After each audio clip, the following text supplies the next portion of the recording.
to Martial Arts Today, a program dedicated to the ancient fighting arts of the Orient, designed to give you insights into the history, philosophy, styles, and celebrities of the martial arts. And now, your host, Joe Rebelo. Hi, this is Joe Rebelo with Martial Arts Today, and we're here at the National Jujitsu America Convention. You know, this national convention is featuring over 20 different instructors and 20 different forms of jiu-jitsu and various martial arts. Such luminaries such as Professor Wally J., Professor Sid Akufarath, again, Willie Cahill, Gracias Casillas, Ernie Boggs, straight down the line, luminaries and martial arts masters and instructors in all various forms of martial arts. You're in for some incredible seminars, demonstrations, as well as interviews here on Martial Arts Today. Stay tuned for some great martial arts action. We'll be right back. Hi, we're back with more action here on Martial Arts Today, and again we're here at the National Convention for Jujitsu America, and we're here with Sijo James Demile, again the founder of Wing Chun Do and personal student of the late great Bruce Lee. Again, Sijo Demile, it's a pleasure meeting you, sir. Oh, it's my pleasure. Great opportunity to hopefully share some thoughts with your audience. Fantastic. First of all, sir, let's go, we were talking a little bit earlier, let's go a little bit into your background and how you got involved in the martial arts. Well, I, first of all, got into the martial arts when I was in the military back in 55, 56. I was a heavyweight champ of the Air Force at that period of time, and I was sort of a rough and tumble fighter. I had spent 12 years of my early life in an orphanage, and I always believed that if you wanted to get something, you had to fight for it. And so my interpretation or perception of myself was based on how tough I was. And those were the early years. And then getting into the martial arts itself, as we know it today, karate, kung fu, all that, was mainly because of Bruce Lee, of meeting Bruce Lee in the early years. That was 1959. And from there, of course, I've spent many years in training and becoming a teacher and starting my own system. So it's... That's quite an accomplishment. Tell me something. Again, let's go back a little bit, back to 1959. How did you first meet Bruce Lee? Well, one of the things, like I say, I was kind of a street punk, and I liked to fight, and I thought I was getting a lot of respect as a fighter. And what I didn't realize is the difference between respect and fear. And a lot of people feared me. So whenever I had an opportunity to impress someone, I did. And where I was going to school was a school in which adults were doing makeup credits to get into the university. And there was a young gentleman there who was from Hong Kong who was putting on a demonstration about martial arts from China, Kung Fu, and I'd never heard of it. And so I thought, well, I have an open class, I'll go watch what he says. And here I see this little 135-pound, 5'7" individual leaping around like a butterfly, doing all kind of fancy moves, talking about how effective it was in fighting. And I was rather amused. So afterwards, I went up to him and I said, you know, hey, kid, no disrespect, but that stuff isn't going to work. We don't fight bugs over here. You know, we're men. So he said, well, gee, you know, why don't you take a punch at me? Well, there were some girls around, and it was one of those moments where, you know, I could impress everybody. So I took a punch at this guy. Bad mistake. This guy did what they call trap me, locked me up, and tapped on my forehead and said, is anybody home? So he embarrassed me greatly, but at the same time, it was not only you know, an embarrassment at that point in time relative to the people around, but it was such a shock to me because I had never been immobilized, stopped, trapped, you know, so effortlessly in my life, and so I had to step back and reevaluate. Gee, how tough was I, and who really was I? If I wasn't that tough, then gee, who was Jim Demile? So this young gentleman's name was Bruce Lee, and he was just starting out himself and starting to train to become the best fighter there ever was. So I happened to come into his life at a time by accident where I became part of that original group of training and developing what were to become his fighting skills. And but not only did it help Bruce, but it just revolutionized my own perceptions and feelings about myself and about what martial arts was to me. It was no longer a caveman Neanderthal mentality. It became something where there truly was an art to martial arts. And not only was it an art, but it was a positive thing because it helped you gain more respect for yourself. And I then began to change. I began to grow. I began to mature. And here I am, how many years later, still doing it? You know, 1995, and started in 1959. That's incredible. Tell me something. You, again, the art of Wing Chun Do. How does, again, we talk about the evolution of various martial arts. Again, your base, of course, with Bruce Lee was Wing Chun. But I've been very fortunate, of course, being a martial arts historian, to have read your books. And I'm still kicking myself for not bringing them with me today, of course. But I wanted to find out what put you on the path to evolve into what is now known as Wing Chun Do. Well, a number of factors. One is that I found that most of the people who were interested in learning the martial arts were just everyday people. They weren't martial artists. They didn't want to be tough or beat up anybody. They just didn't want to be beat up themselves. They were the everyday worker, the butcher, the baker, the candlestick maker. So I began to think, well, you don't really have to teach somebody to be tough who's tough already. I mean, big and mean. What the martial arts is really for is the person who is not big and mean, who wants to defend themselves, but it was too abstract. It was not geared for the average individual. It was just geared for the martial artist. So I decided to go through everything that I knew and begin to formulate a very simple, effective way of developing self-defense that would work for anyone, regardless of age, size, sex, physical condition. And so Wing Chun Do is based on no strength, being able to develop natural movements, natural skills that once you learn them, it's like biking and swimming, you know them forever. Also, the attitude is that the more you learn, the better you get, the less violent you become, the less prone to violence you become, because you have more confidence, you believe in yourself, and therefore you feel more secure, and therefore are able to pass up threatening situations that you never would before. So there's just things about the needs of the people that I have known and gotten involved with that helped me formulate Wing Chun Do from the basic skills that I developed in the early years with Bruce. Plus, I was a hand-to-hand combat instructor out at Fort Lewis, Washington, teaching the Special Forces, the Green Berets, for a couple years. And I teach military and police all over the world today. I'm going to Australia next month to do some teaching for the government. So all of this is just to bring together things that I learned in my travels. One of the most fantastic experiences I've had, and one of the greatest learning experiences, is from Professor J in the small circle Jujitsu concepts, because it fits in very well with where I'm coming from, but it also can be done by anybody. And so it's in the travels, in the experiences that I gain, do I search out those simple, efficient, and practical things that will fit into Wing Chun Do for the average individual who is not a martial artist and is not violent, but yet must work in that split second when some idiot wants to bother them or their family. So. Now, in the evolution of Wing Chun Do, you were mentioning you had a very interesting story. You are quite an educated man yourself. Could you explain a little bit about your educational background as well, and the story that went with your journey into collegiate education? Well, you know, I have a master's degree in psychology, a doctorate in hypnotherapy from Sussex, England. And the reason I got into the field itself is because of my own interest in understanding myself. I mean, I was in a lot of personal conflict and trying to organize myself, and I felt that I needed a lot of technical information to do that. And so I was very self-orientated. But as I became more involved, I began to see that there was something that in my martial arts experiences and teaching, there was also psychodynamics that needed to be placed into the teaching spectrum relative to the students itself. And so I began to integrate a lot of the less aggressive and invasive psychological concepts that a student could use, just like any technique, to help them build more confidence, to kind of bring more harmony and balance to their thinking, without, again, interfering with their life or telling them what they should or shouldn't do. And so my technical background, professional academic background, has just been very contributory towards really making martial arts a very balanced art.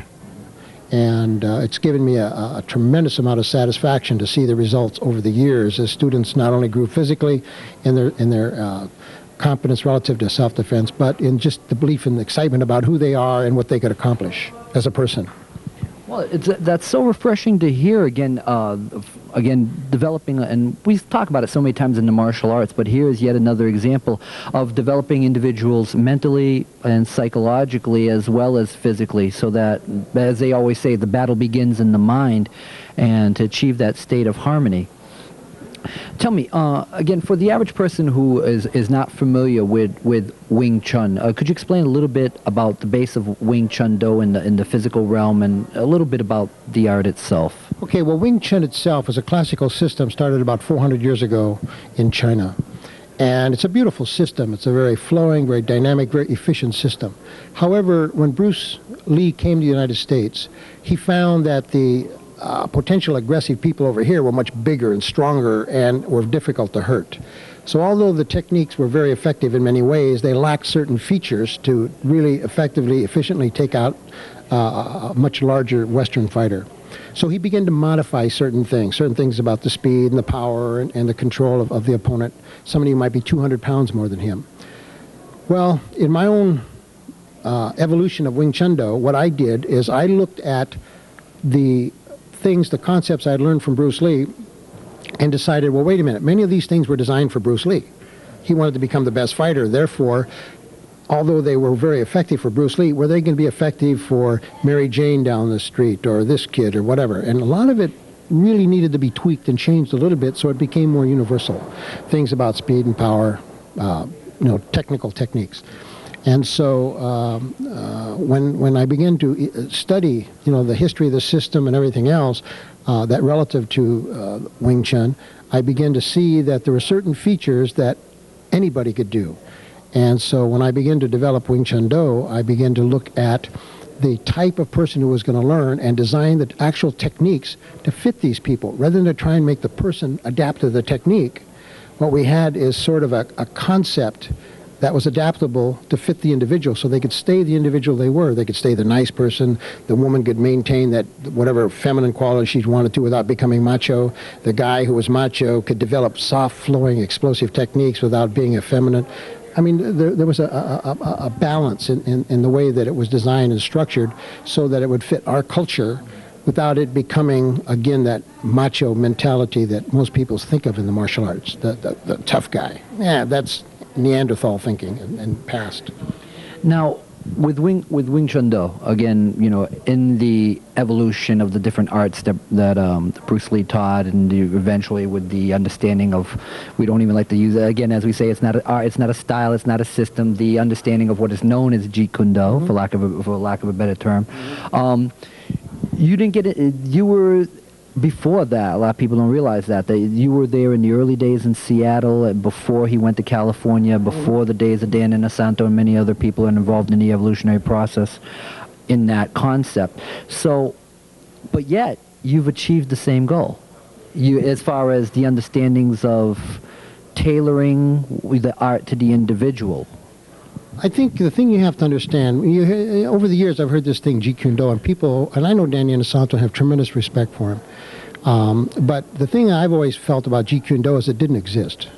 I felt that it was something that was going to become real, and that Bruce had this dream of bringing all these various elements that he'd been studying or heard about or whatever, and develop a real definitive style that was more martial arts than fighting. I mean, in other words, he was really wanting to do something from a martial arts standpoint.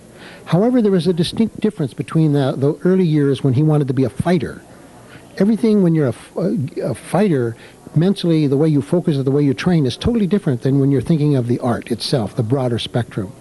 So Bruce went through what we consider 3 basic phases. The punk kid level, where he was wanting to be a fighter. He was just Bruce Lee wanting to be the best. Then he developed a skill that he felt very confident in, but he needed to make some money now to get out into the world because he didn't have an income. So he began to teach martial arts. But he didn't want to teach how he really fought because he didn't want to create a competitor. So, because he began to do things that we didn't like. We thought, gee, that wasn't efficient. Why are you doing this and that? So we questioned him. And Bruce would say, shh, why should I teach someone to beat me? Well, it's true. It's true. Why should I? However, all the people that trained didn't know the difference. So therefore, they took as gospel everything Bruce did as if, well, Bruce is going from step 1 to step 2, and therefore it's better. And step 3, it's better. No. Bruce only spent time relative to, in my perception, relative to applied fighting concepts in the first few years. He took a lot of information and turned it into personal information. He'd get from different systems. Professor Jay, of course, was a tremendous influence in Bruce's life. There were a number of people that Bruce respected, but he would take it on a personal basis for himself. But once he entered the mode of teaching someone else, he lost interest relative to the purity, the efficiency, the refinement of the fighting skills, and now he was doing it for money. He wanted to make money to get away from where he was living. However, then he went to Hollywood. He wanted to become a movie star. So all of a sudden, everything began to take on a more exaggerated motion, more visual, things that were definitely more picture-orientated. He began to think in those terms, and that's why Jeet Kune Do is much more visual, much more exaggerated in many ways. His stance changed. A lot of things changed that us in the old days, the early guys, would say, oh, yeah, it's great. However, why do you do that? Because if you do this, you could negate that. So from our standpoint, when we look, and we mean no disrespect to the later years, we just like people to know that Bruce Lee did changes not because he wanted to evolve as a higher level of fighter, but he had already done that. Now he wanted to become Bruce Lee, the movie star, Bruce Lee, somebody else other than a fighter. So that's where his energy was going. And that's why there's such a distinct difference in these different separation and influence in these different levels.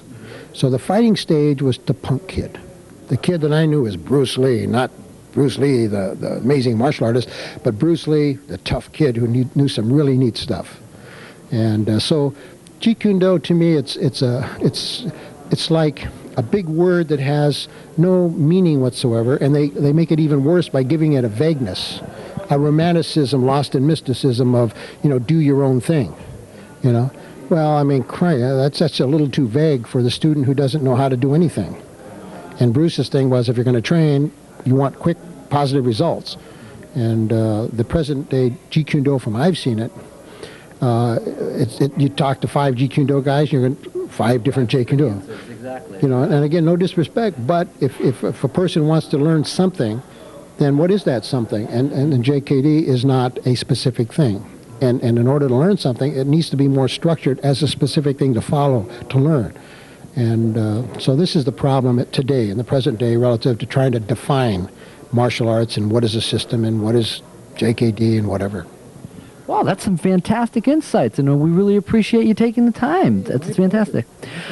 Again, if you have some time, we would like to have the audience see a little bit about what Wing Chun Do is all about. If you have a few moments, perhaps later on, sure, perhaps show a couple of things relative to what we base our movements on, our speed on, our power on. We happen to have a few of the instructors here. We could do a few things and show you. Very good. And I want to say a special thanks to Ron Ogie behind the camera. Again, he's been helping us out throughout these interviews, and we'd like to thank him for his time and his effort. And we'll be back with more action here on Martial Arts Today. Stay tuned. All right, this is an exercise called Chi Sao. It's just a sticky hand exercise in which you are working with controlling a perimeter, offensive, defensive, so a person can hit you and you can control and hit them while you're doing it. So the idea is just an exercise of practicing so that you can begin to fill the space with an aggressive action and control during the whole process. If I make a mistake when I'm pressing him and press him in too far or whatever, he can take advantage of me. It really depends. If I make a mistake and he attacks from this position here, I can counter him depending upon his energy. Maybe he's too stiff, he telegraphed for a split second that he was attacking, therefore I absorbed the energy and countered him. So even though this is a seemingly simple little exercise where you're already touching, in reality there's a lot of sensitivity involved, there's an ability to control, again, this offensive potential of getting hit, in the upper body. So you're learning to train to control this area through this particular exercise called Chi Sao. All right, also, from Chi Sao you have a sticky hand situation where you're already touching your opponent, learning to flow with him. Then we have the situation where you're entering, either punching or being punched, you're trying to block, and there's ways to absorb the energy, deflect, and go into an attacking sort of counter. We'll just show you a couple things where an attack is taking place, blocks are taking place, and how we continue to flow according to how you're interrupted. So that if I attack Ronald and he comes in and strikes me, he can hit me straight in. If I come in on Ronald, he attacks, and I block him, see, he intercepts my block. I block him again. So what he's doing here is he Ronald is smaller than I am, but in this case, size makes no difference because what he's doing is he's using my energy against me by unstabilizing or breaking my balance. Once he's broken my balance, he continues to upset my balance, yet at the same time, you'll notice always placing himself in a position to attack. And that was the phenomenal ability of Bruce Lee, is the ability to continue the flow so that no matter how I interrupted him, he would continue in. It's just a continuation of motion so that no matter how big the person is and how fast he is, if he doesn't know how to trap and control and flow, then it does him no good. So in our system, Wing Chun Do, size really makes no difference. It's the technical way that you use your size so that you can, again, take the opponent and use his energy against him. If I'm against Ronald here and pressing on him, using my strength trying to get in, he redirects my energy and dissolves it. If I come up here to stop him, he's going to check my energy and continue once he's broken it. So again, in Wing Chun Do, we're not trying to be stronger or faster than our opponent. We will go as fast as he moves, in so much as that if he moves very quickly, he opens a hole, and we just come through that hole. And we try and do it in such a way that in coming through the hole, we also don't open up a hole to be attacked through.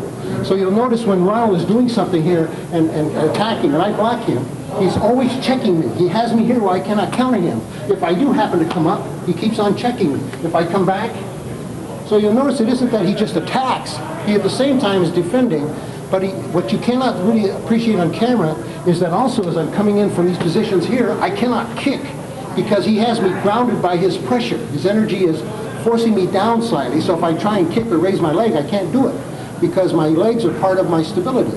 And if I try and go back, he just stays with me, knocking me over. So that's basically some of the introductory concepts of Wing Chun Do. Very simple. It's just that in order to do it, you need a good base and a foundation of sensitivity. Okay, the next gentleman we have here was the original student of the late Bruce Lee, who trained with him from 1960 to 1963. He formulated a system called Wing Chun Do, and the birth of the system was in Hawaii in 1973. We have here Sijo James Demile.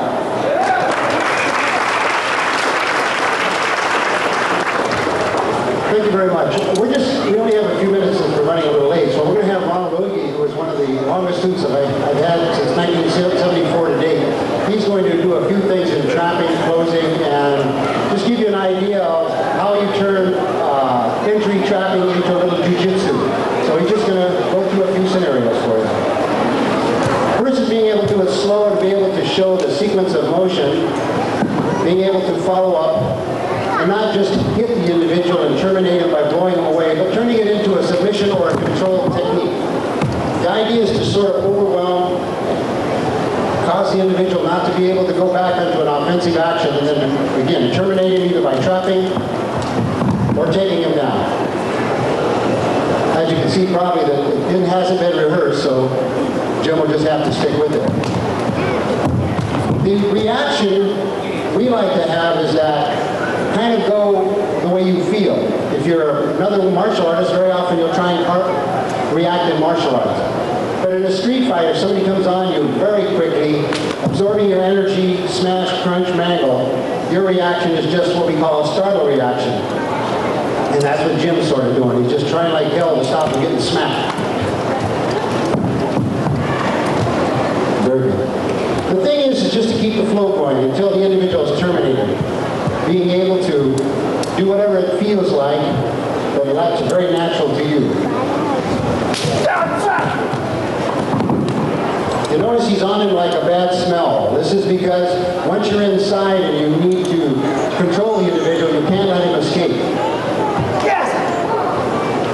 In other words, it isn't always just a hand. You can bring in the feet, you can bring in a variety of types of traps that allow you to do the whole perimeter of things, being able to lock,